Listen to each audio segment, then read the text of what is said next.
kami dari kelompok 4 dengan judul materi sintesa protein.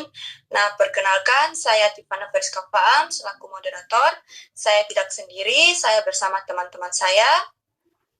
Yang pertama ada wakil saya yaitu Cantika Putri Adam, dan juga ada Dwi Nur Cahya, ada juga Buena Namera, ada juga Nursani Halil, ada juga Fisardi Sukri, dan juga ada Sylvia Nurlis. Untuk itu, mari kita masuk ke materi. Nah, yang pertama, pengertian sintesis. Sintesis protein adalah proses pembentukan polipeptida protein dari informasi genetik yang tersimpan dalam DNA. Proses ini merupakan inti dari Central Dogma of Molecular Biology, DNA ke RNA dan ke protein.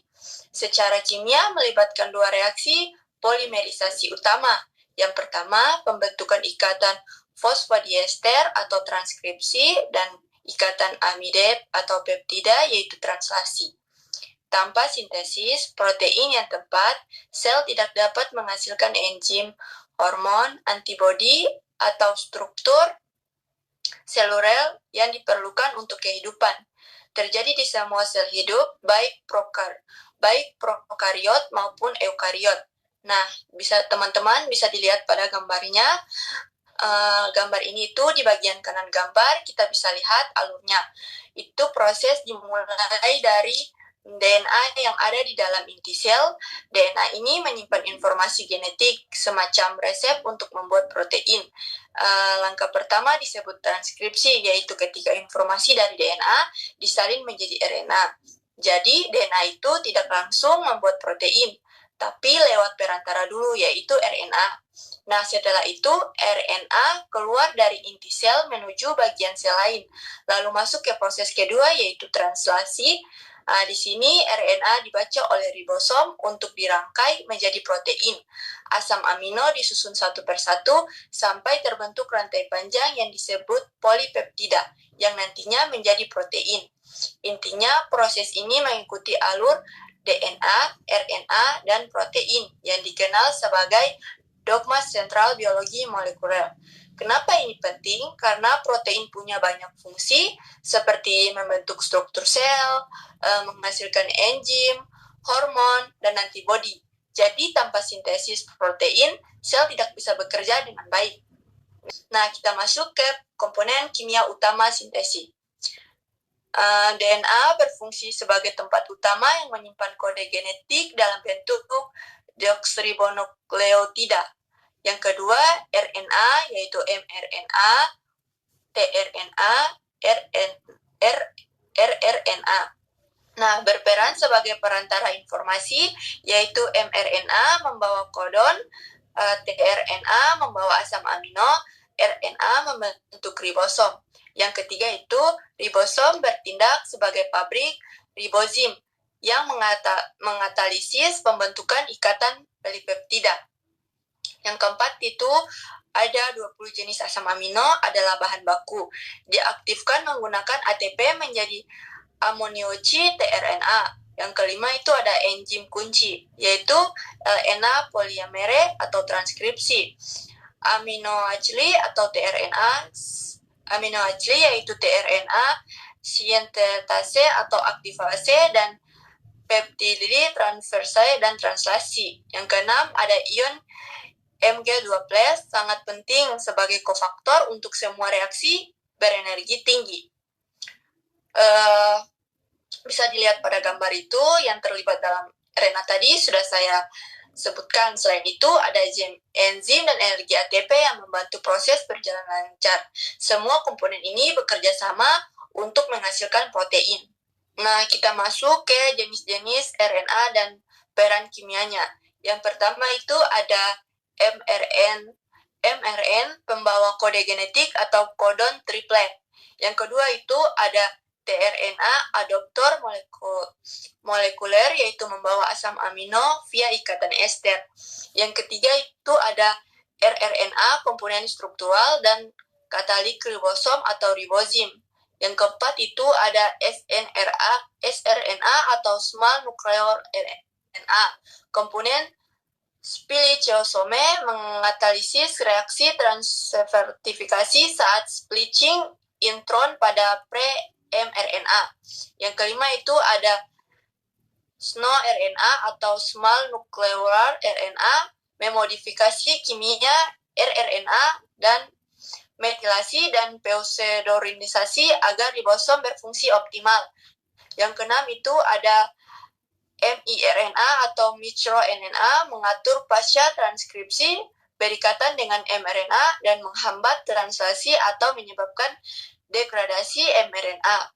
Yang ketujuh itu ada siRNA atau Small Interfering RNA, berperan dalam RNA interference, memotong mRNA target hingga menghentikan sintesis protein spesifik. Nah, teman-teman bisa dilihat pada gambarnya itu.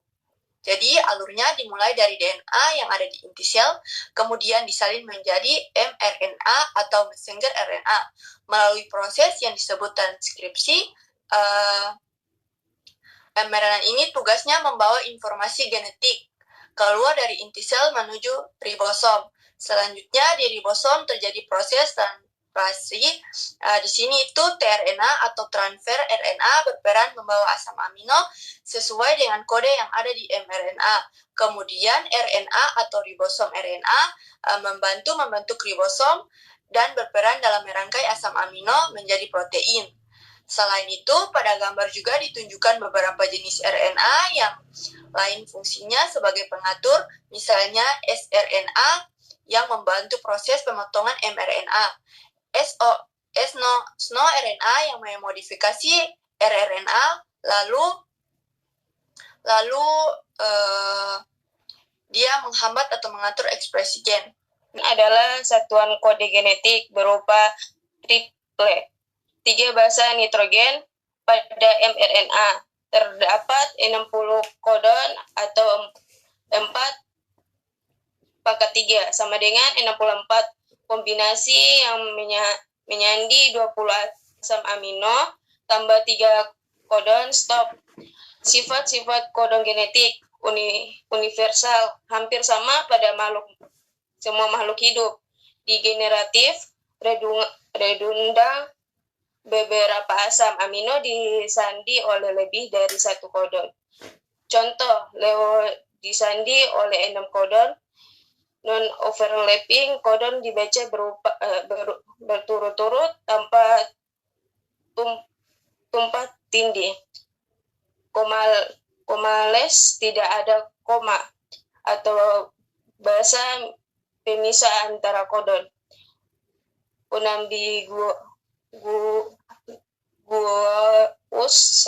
Satu kodon hanya menyandi 1 asam amino. Kodon khusus AUG, kodon star inisiasi tambah menyandi metionin.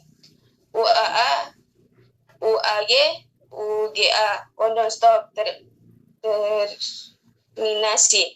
Contoh sederhana, mRNA dibagi 5 atau kurang AUG kurang GCA kurang UUU kurang GAA kurang 3. Seperti MET kurang ALA kurang PHE kurang GLU. Hubungan kodon dan antikodon. A. Kodon terletak pada mRNA. Triple basa dibaca 5-3. B. Antikodon terletak pada tRNA. Triple pada dibaca 3-5. C. Prinsip pasangan basa, yaitu komplementer dan anti paralel. A atau UU atau AG atau CC dan atau G. D. Mekanisme kimiawi, yaitu tRNA diaktifkan terlebih dahulu anti-enzim aminosil tRNA.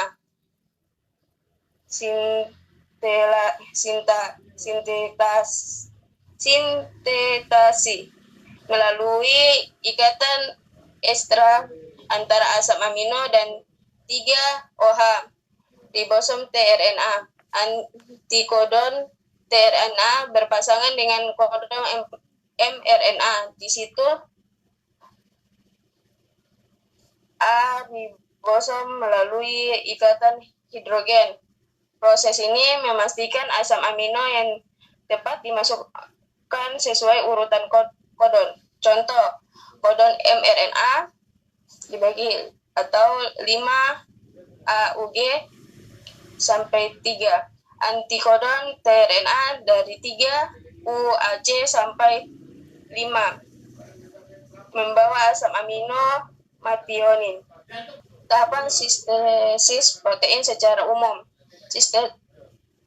Sintesis protein terdiri dari 2 tahap utama yang berurutan dari terkoordinasi. Yang pertama, transkripsi, proses penyalinan informasi genetik dari DNA menjadi mRNA terjadi di inti sel eukariot atau stoplasma prokariot. Reaksi kimia polimerisasi fosfodiester pembentukan ikatan dari 3-5 antara ribonukleotida. 2. Translasi, proses penerjemahan urutan kodon pada mRNA menjadi rantai polipeptida atau protein terjadi di ribosom di sitoplasma. Reaksi kimia pembentukan ikatan peptida amide bond melalui reaksi kondensasi asam amino. Alur lengkap sentral dogma dari DNA lalu transkripsi, lalu mRNA, lalu translasi dan protein fungsional G2P dan GTP serta ion Mg12 sebagai kofaktor utama. Proses ini sangat tepat dan terkontrol agar untuk asam amino sesuai dengan kode genetik. Baik, saya akan melanjutkan presentasi teman saya tadi. Transkripsi, pengertian, dan reaksi kimia. Transkripsi adalah proses penyalinan sebagai urutan DNA menjadi molekul mRNA. Terjadi di inti sel eukariot atau sitoplasma prokariot. Enzim utamanya RNA polimerase dan ion Mg sebagai kofaktor.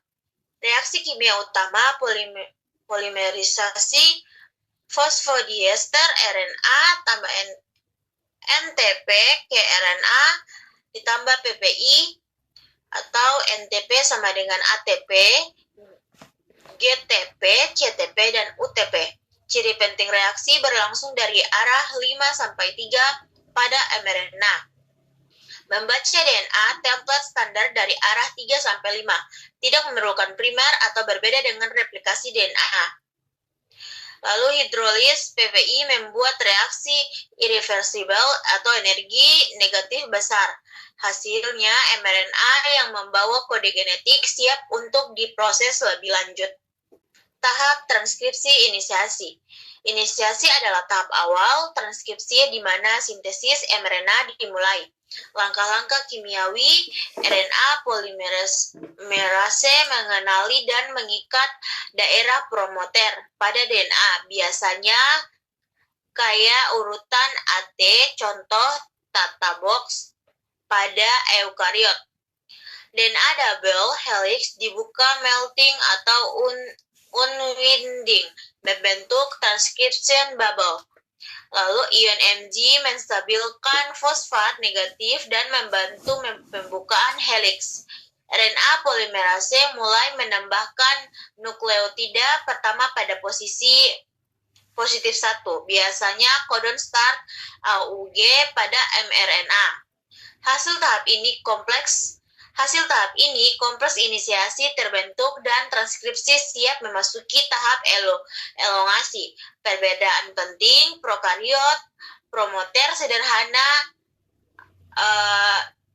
10-15 box. Eukariot lebih kompleks, tata box sampai faktor transkripsi. Transkripsi elongasi atau pemanjangan mRNA. RNA polimerase bergerak di sepanjang DNA cetakan arah 3-5. Sintesis mRNA dengan arah 5-3. Reaksi kimia RNA tambah NTP lalu RNA tambah PPI. Serangan nukleofilit 3-OH ke fosfat A NTP. Mg sebagai faktor kofaktor.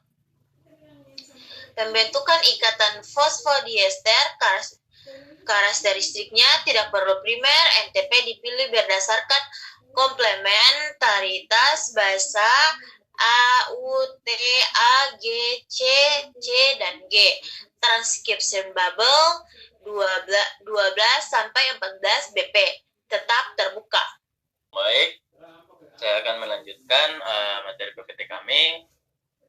Dilanjut dengan transkripsi, terminasi, dan pemrosesan.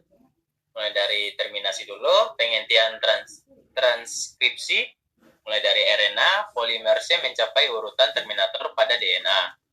Terus lanjut ke mRNA, baru terlepas dari cetakan. RNA polimerase lepas dari DNA.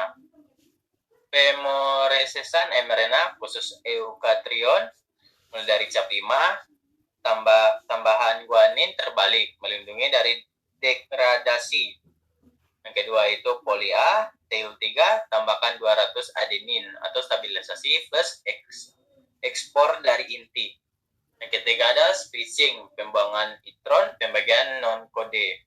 Terus lanjut ke reaksi splicing atau transestrifikasi, mulai dari intron dipotong, ekspon disambung. Terus dikatalisis oleh spliceosom snRNA plus protein.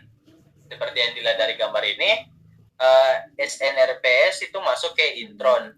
Terus saat menggumpal, RPRN terlepas dari kedua ekson ini dan ekson pun tersambung.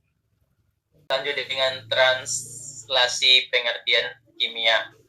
Mulai dari definisinya, penerjemahan kodom mRNA menjadi urutan asam amino atau polipeptida terjadi di ribosom.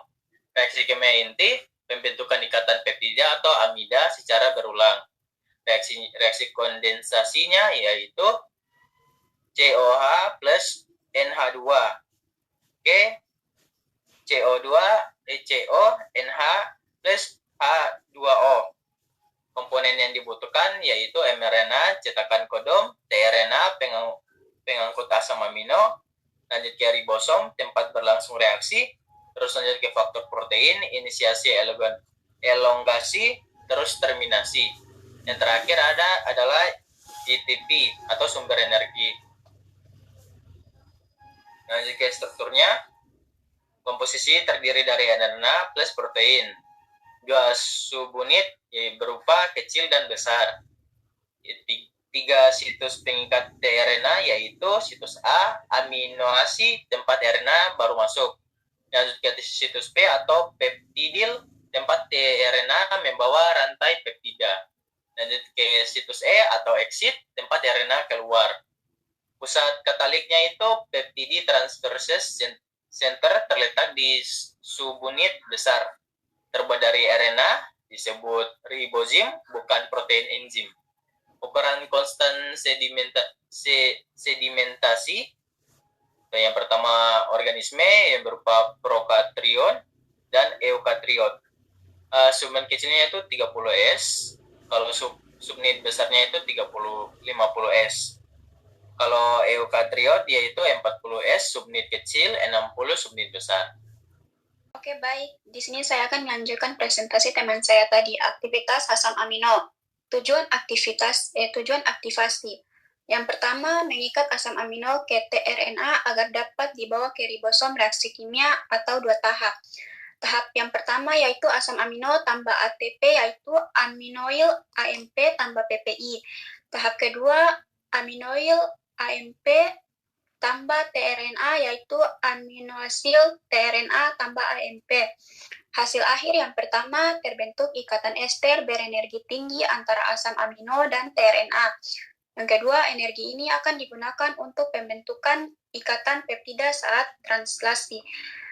Enzim pengkatalis yang pertama aminoasil tRNA sintetase. Yang kedua, setiap enzim spesifik untuk satu jenis asam amino. Yang di sampingnya itu saya akan menjelaskan gambar tersebut. Nah, penjelasan bagian-bagiannya. Yang pertama, ujung 3'.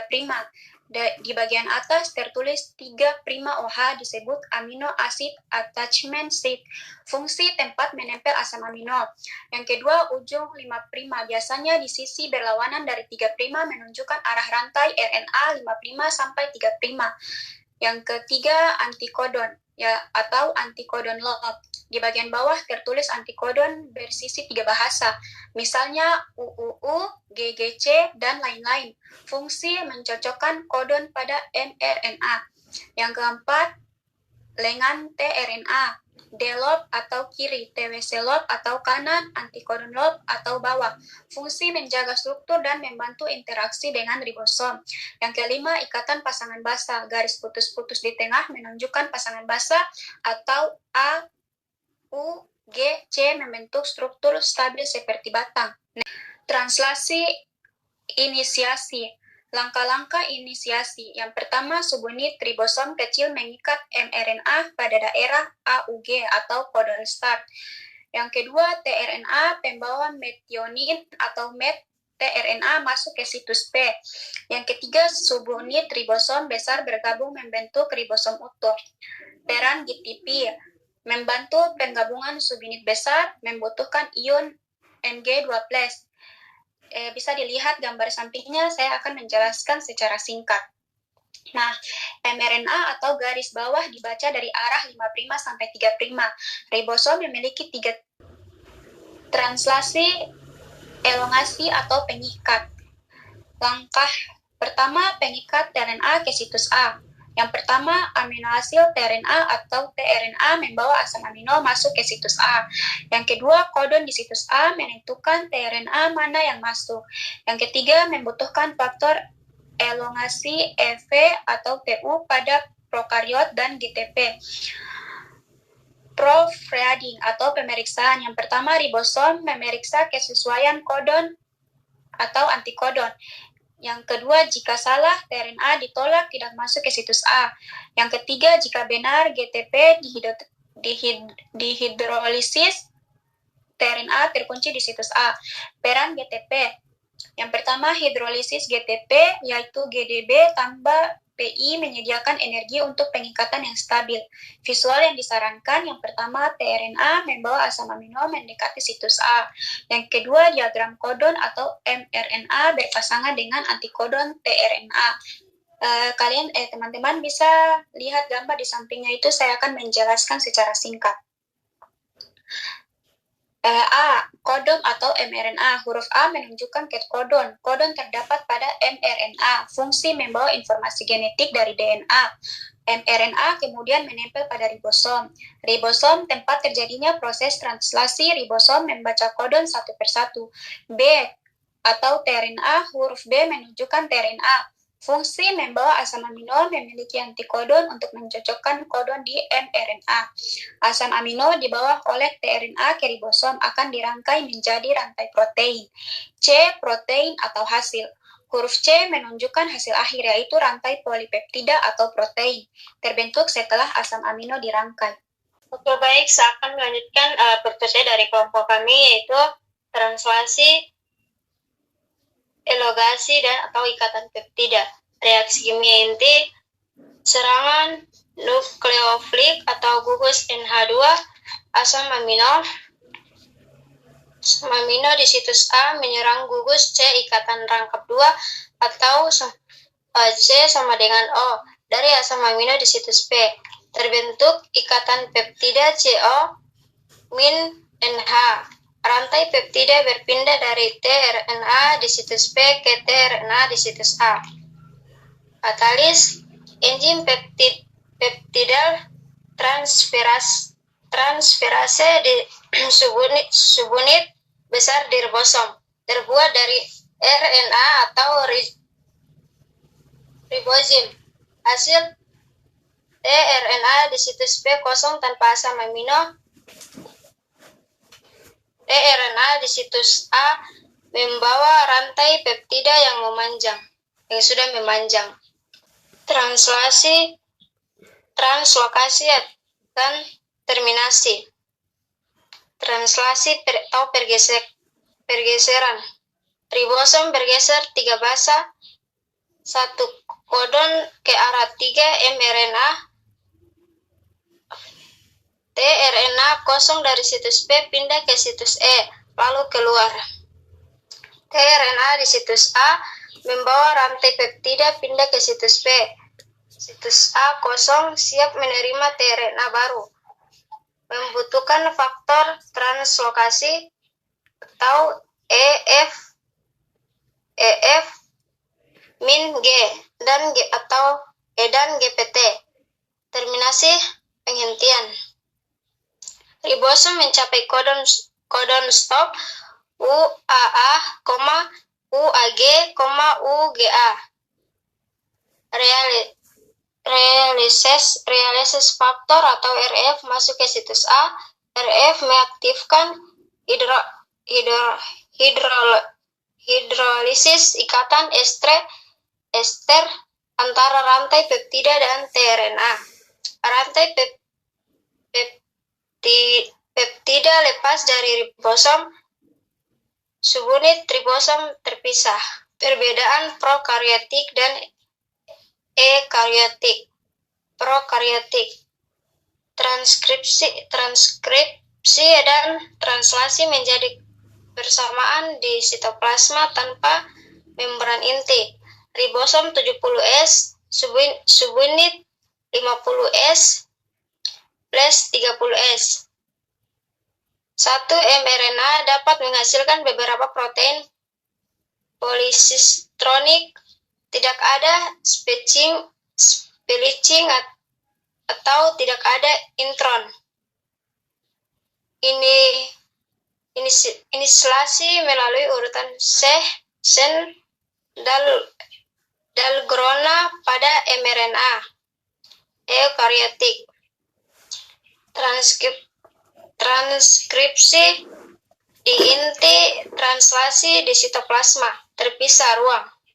Ribosom 80S, subunit 60S plus 40S. 1 mRNA menghasilkan protein monostriatronik. Ada splicing pembuangan intron plus cap 5 dan poli A. Tail. Inisiasi melalui pengenalan cap 5 pada mRNA. Baik, saya akan lanjutkan materi terakhir, energi dan regulasi sintesis protein. Kebutuhan energi. Per satu asam amino yang ditambahkan 4 setara ATP, rincian, aktivitas asam amino, ATP, AMP, setara 2 ATP. Peningkatan tRNA ke situs AGPT dan GPD, transkolasi GPT dan GPD, GDP. Ion Mg2+ berperan penting sebagai kofaktor katalisis, mentabilkan muatan negatif pada RNA dan NTP.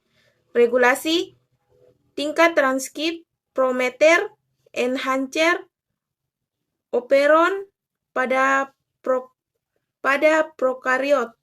Tingkat pasca transkripsi splicing alternatif menghasilkan variasi protein. tingkat transiasi kesediaan faktor inisiasi regulasi oleh RNA kecil. Mutasi pada sintesis protein dan dampaknya. Definisi mutasi, perubahan urutan basa DNA mengganggu transkripsi atau transliterasi. Jenis mutasi dan contoh. Yang pertama, missense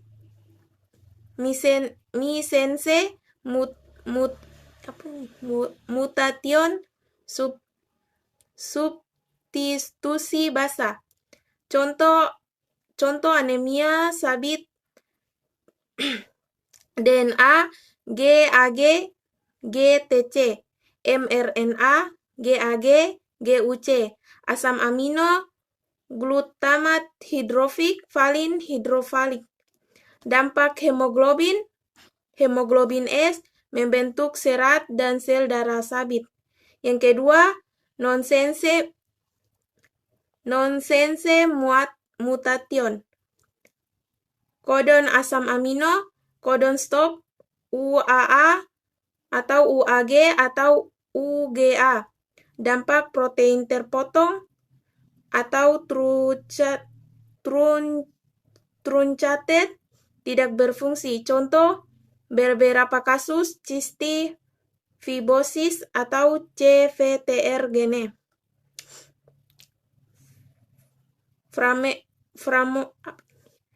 Framesis mutation atau insersis atau delisi.